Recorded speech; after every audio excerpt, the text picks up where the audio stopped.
Well, welcome to our class, Cries of the Heart.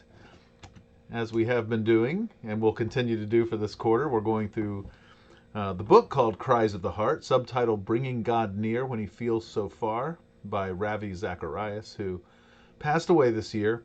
He wrote this book in 1998, and it's been a good book for me over the years, and it's been really nice going back through it this time for this class. So I really appreciate you being a part of this.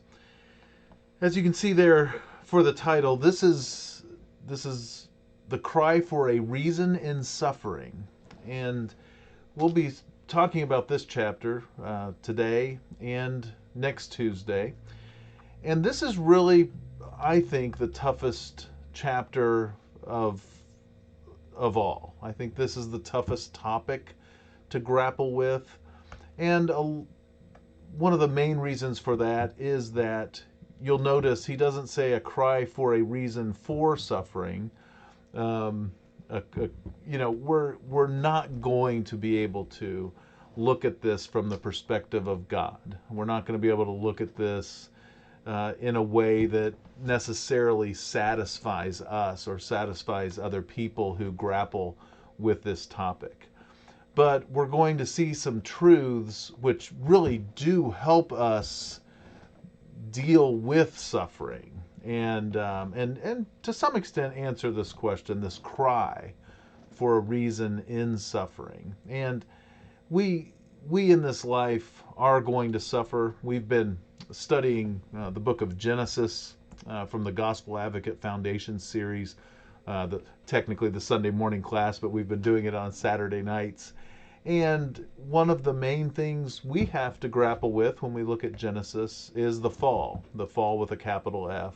And really, this fall, the sin of Adam and Eve, and then the curses that follow, really provide a foundational truth that we need to recognize as we deal with suffering, as we deal with pain, as we deal with sin, as we deal with all the negative things that we deal with in this life. So we'll just hop right in. The first part of this chapter is called the question. So what are we really looking at here? What are people when people have this cry?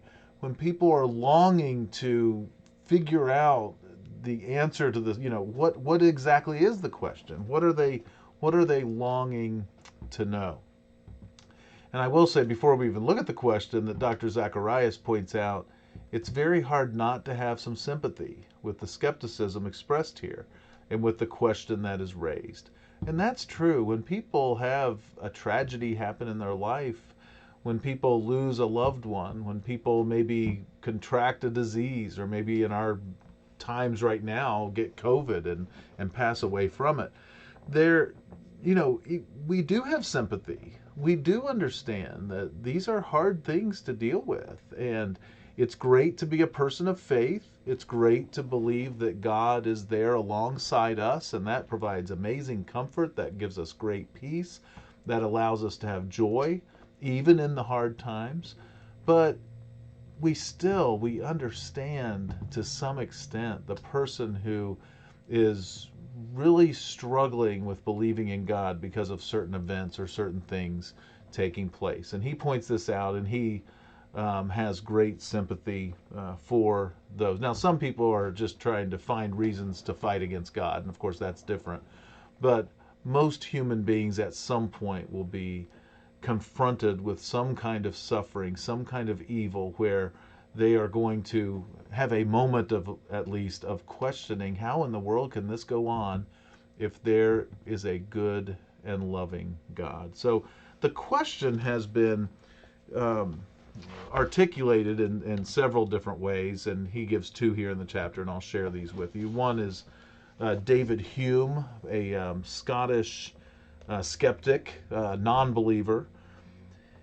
He puts, or he writes, were a stranger to drop suddenly into the world, I would show him as a specimen of its ills, a hospital full of diseases, a prison crowded with debtors and criminals, a field strewn with carcasses, a fleet floundering in the ocean, a nation languishing under tyranny, famine, or pestilence. Honestly, I don't see how you can possibly square with an ultimate purpose of love. And so that's what David Hume would do. And that's how he kind of words the issue, the question. And then Fyodor Dostoevsky, in his book, The Brothers Karamazov, he says, "Tell me yourself, I challenge you. Let's assume that you were called upon to build the edifice of human destiny, so that men would finally be happy and would find peace and tranquility. If you knew that, in order to attain this, you would have to torture just one single creature, let's say a little girl who beat her chest so desperately in the outhouse, and that on her unavenged tears you could build that edifice, would you agree to do it? Tell me, and don't lie." There's even a whole extra little bit of a chapter at the end of this book, an epilogue, a postscript, Dr. Zacharias puts it, to address that question. And we're not trying to figure out the answers to all these things, but these are different ways in which people have worded it. Another put it this way, and there's not a source known for this one. Is it not science that has led me to doubt the purpose? It is not science that has led me to doubt the purpose of God. It is the state of the world. It is the pitiful, unending struggle for existence among the nations. It is the collapse of our idealisms before the brute facts of force and chaos. It is the feeling that there is something demonic in the heart of things which is working against us.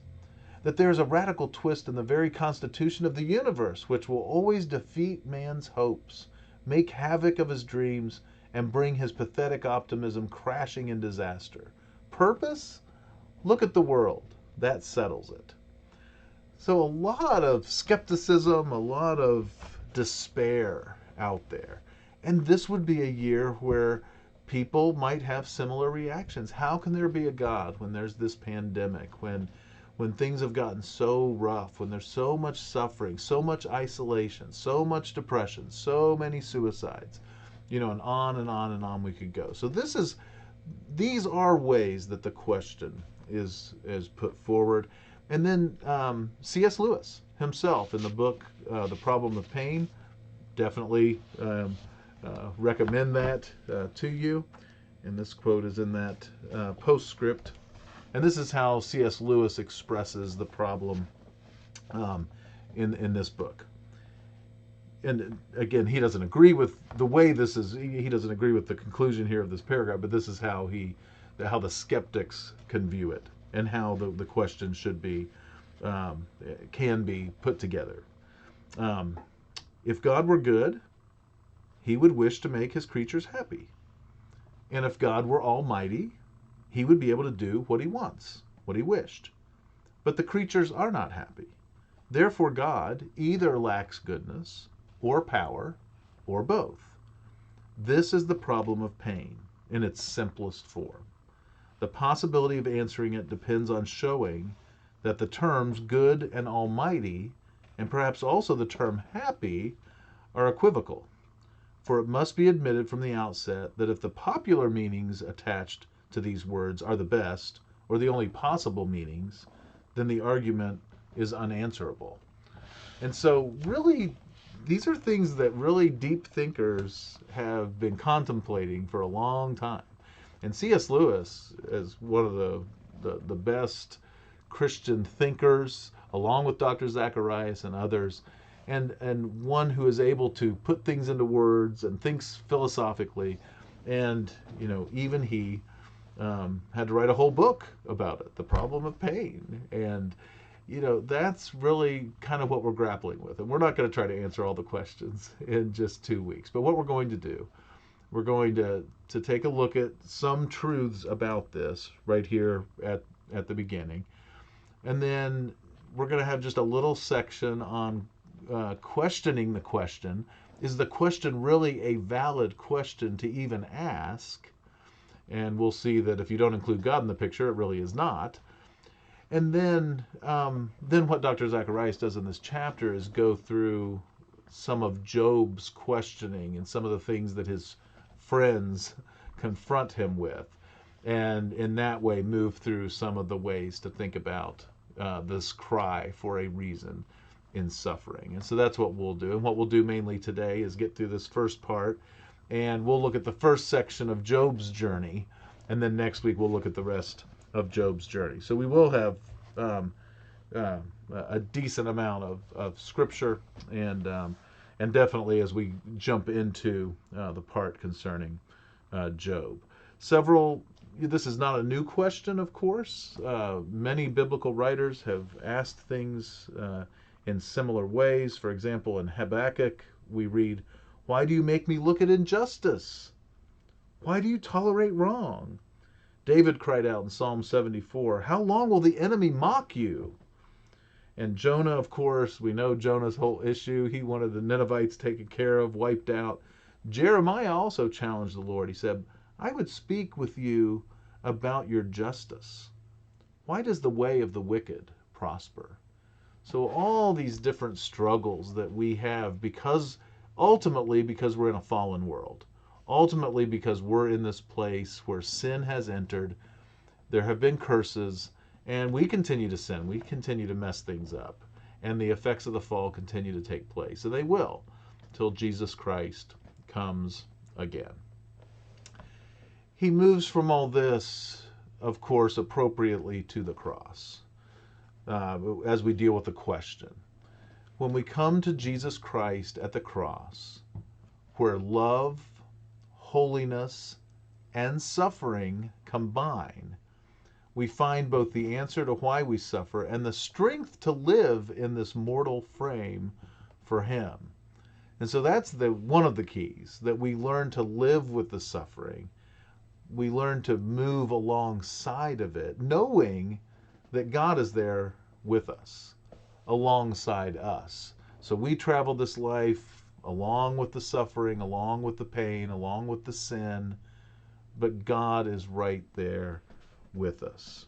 And that is something that gives us courage and gives us hope to move forward. As we come to the cross and from there live out our lives for Him, we make the extraordinary discovery that the cross and the resurrection go together. Where love is possible, there pain also is possible. Where the resurrection is promised, there is also the promise of tears wiped away. I can't remember what year it was when it was pointed out to me that Revelation didn't say there won't be any tears, but they'll be wiped away. Actually, it says it both ways. But in the one case, it does say the tears will be wiped away. And so there's a lot of coexistence right now in this fallen world, in this messy place that we live. There's a lot of combination of the good and the bad. A lot of these things moving together in our lives. Paul, not even really talking about evil necessarily or the world in general, but Paul just noted the struggle within himself. You know, he says, I want to do things, or I do things that I don't want to do, and I don't do things that I want to do. You know, so through this life, we struggle with these things being together. God didn't really want it to be this way. Eden was sin-free, and heaven will be sin-free. And so we just need to make it through this time where we've been given the ability to choose good and evil. At another point in the book, I think in that postscript, Dr. Zacharias points out, and I think he was quoting someone else or other people's putting together concepts concerning this, and he points out that traditionally there have been 4 possible worlds or 4 possible scenarios for the world, and which is best. And of course, only God can answer that. And God, there may be way more than 4 possibilities, but from a human perspective, he says, God could have decided not to create at all. So the one possibility is no creation at all. Another one would be where there's only the possibility of good and no choice. I can't remember the third. And then there's the one where that you get to choose. There's good and evil. And philosophers and people that think more deeply than I do have come to the conclusion that you can't have love in any of them except the one where there can be a choice. At least not true love, not love defined the way God defines love. And so, again, there's an argument for, this is just what needed to happen. If there was going to be love, if there was going to be real faith, if there were going to be these great things, there had to be the possibility of the opposites. And I'll trust the deep thinkers to realize that probably is true. The Bible supports this idea of these conflicting things running side by side while we're in this fallen world. Hebrews 12:2, keeping our eyes on Jesus, the pioneer and perfecter of our faith. For the joy that lay before him, he endured the cross, despising the shame, and sat down at the right hand of the throne of God. So right here we have Jesus experiencing joy and experiencing shame, or sin even. We can go so far as that we know he bore our sins on the cross. And so we have a coexistence there. And then Luke 9:23-25, even in what we're called to be and do every single day. Jesus said to them all, if anyone wants to follow after me, let him deny himself, take up his cross daily, and follow me. So right there, this denial, this cross, coupled with the joy of following the Lord. For whoever wants to save his life will lose it, but whoever loses his life because of me will save it. For what does it benefit someone if he gains the whole world and yet loses or forfeits himself or his soul? And so we live with this. This is our environment. This is what we deal with day by day. These dichotomies, these splits in what is good and evil, and us having to deal with all of it in this life. So then, just for a little bit, we move to this idea of questioning the question. And I'm going to switch glasses here, and I'm going to read a little bit. Try not to read a ton, but I think this is really the best way for me to communicate this to you. Dr. Zacharias describes a time where he was speaking at the University of Nottingham, England, and a rather exasperated, he deals with this a lot, and other people, if you just Google people confronting atheism, people confronting the concept of pain, you'll see some good, I don't know what year this might have been. Obviously, it had to be before 1998 because he wrote this book in 98. But even in current days, speakers still go to campuses, speakers who believe in God, believe in morality, and they are confronted by students who just don't believe in God or are very skeptical, whatever the case may be. And so he's at this university, and again, this dialogue could have taken place last week at a campus. These things still go on. And this exasperated questioner asks him, or states, there could not possibly be a God with all the evil and suffering that exists in the world. And Dr. Zacharias asks him, do you mind if we interact on this question for a little bit? So Dr. Zacharias asks him, when you say there is such a thing as evil, are you not assuming that there is such a thing as good? And the person said, of course. But when you assume there is such a thing as good, are you not also assuming that there is such a thing as a moral law on the basis of which to distinguish between good and evil? If you're saying there's good, then aren't you saying there's some kind of way to determine that? And I suppose so, came the hesitant and much softer reply. This was an extremely important point to note as I made the argument. Most skeptics have never given this point a thought. I therefore reminded this questioner, in his initial hesitancy, of the debate between the agnostic Bertrand Russell and the Christian philosopher Frederick Copleston. During the debate, Copleston asked Russell if he believed in good and bad. Russell admitted that he did, and then Copleston responded by asking him how he differentiated between the two. Russell said that he differentiated between the two, between good and bad, in the same way that he distinguished between colors. Copleston reminded Russell, but you distinguish colors by looking at them, by seeing, don't you? How then do you judge between good and bad? On the basis of feeling. What else? Came Russell's sharp reply. Someone should have interrupted and told Russell that in some cultures they loved their neighbors while in others they ate them. Both on the basis of feeling. Did Mr. Russell have a personal preference? How in the name of reason can we possibly justify differentiating between good and bad on the basis of feeling? Whose feeling? Hitler's or Mother Teresa's? In other words, there must be something above that. There must be a moral law or a standard by which to determine good and bad. How else can one make the determination? My questioner finally granted that assumption without hesitation. So let me retrace for a moment. Dr. Zacharias continues how far he had come. I had asked him if he believed in good. He said yes. But if he believed in good, he had to grant a moral law by which to distinguish between the two. And he agreed.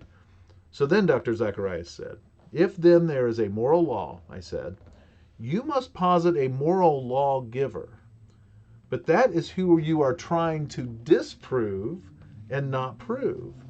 If there is no moral lawgiver, there is no moral law.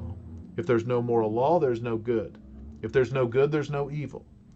I'm not sure what your question is. And then the questioner said, what then am I asking you? And apparently the crowd, laughed a little bit, chuckled a little bit. But this is the problem with the problem. This is how we question the question. We have to realize that we need God as a part of this. He writes, in short, the problem of evil is not solved by doing away with the existence of God in the face of evil. The problem of evil and suffering must be resolved while keeping God in the picture. And for most of you who are going to watch this, you have no problem with that. And I have no problem with that. We believe in God.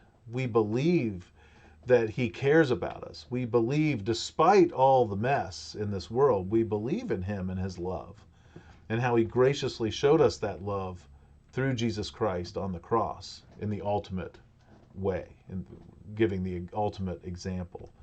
And so this is not something that we need proven to us. This is not something that we need to, that we don't believe in. But it's good to be reminded of this.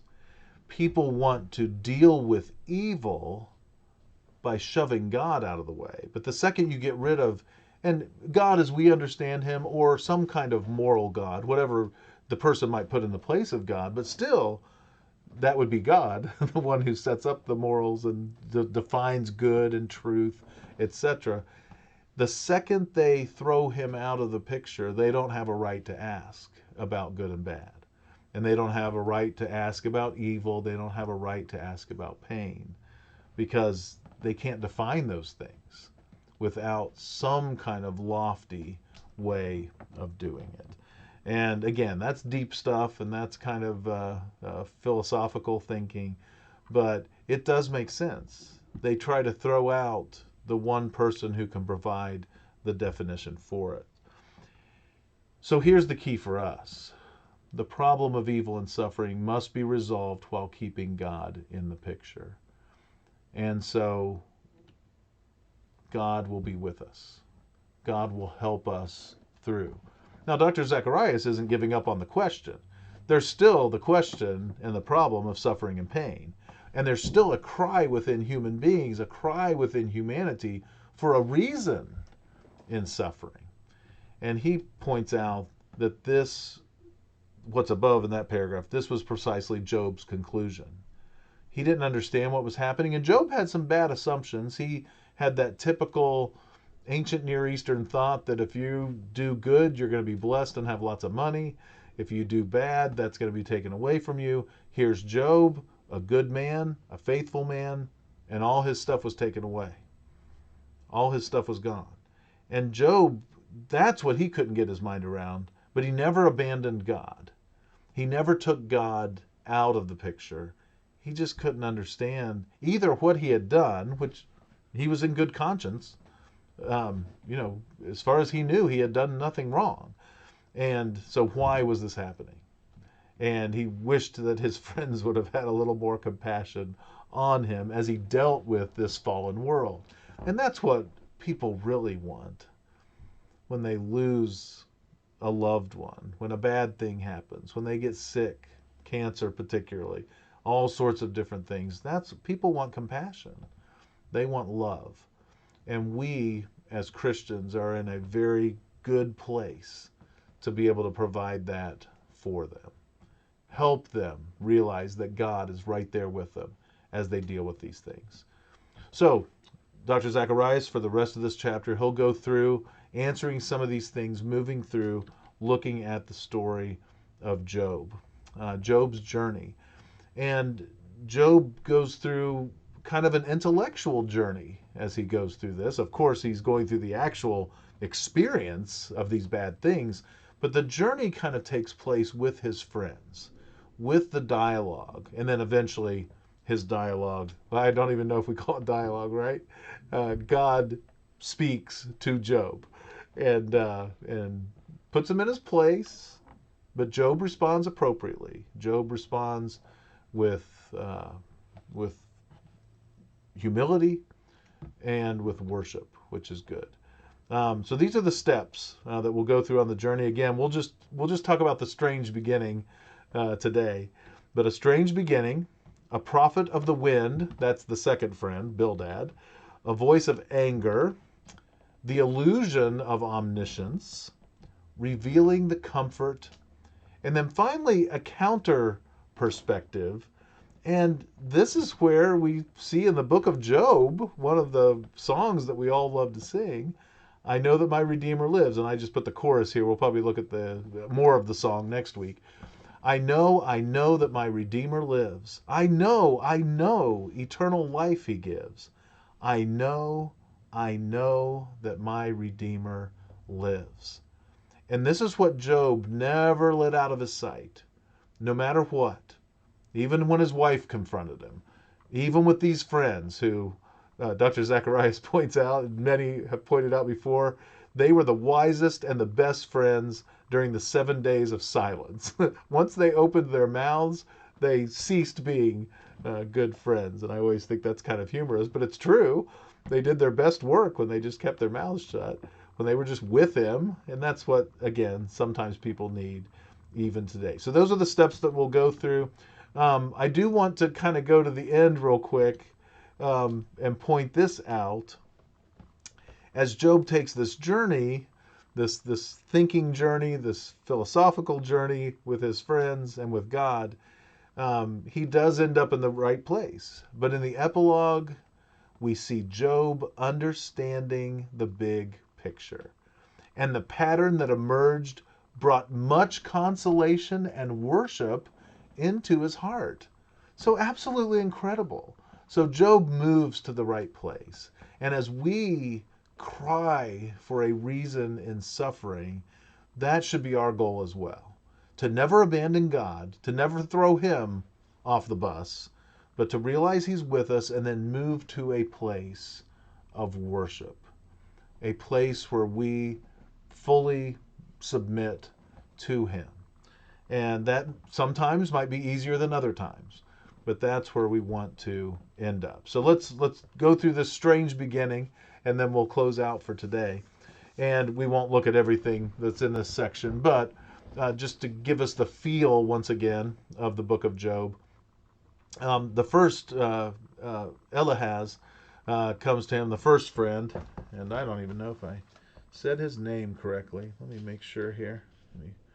Eliphaz. I don't know if that's what I said, but Eliphaz, Eliphaz. Eliphaz comes to him with this wild story, this wild dream he had, a wild vision. And so we'll just look at a piece of it. A word was brought to me in secret. My ears caught a whisper of it among unsettling thoughts from visions in the night when deep sleep comes over men. Fear and trembling came over me, and made all my bones shake. I felt a draft on my face, and the hair on my body stood up. A figure stood there, but I could not recognize its appearance. A form loomed before my eyes. I heard a whispering voice. Can a mortal be righteous before God? Can a man be more pure than his maker? So then he goes through the rest, and it's pretty pointed. And at the end, he says, "We have investigated this." I'm sure he means he and the other two friends. "And it is true. Hear it and understand it for yourself, Job."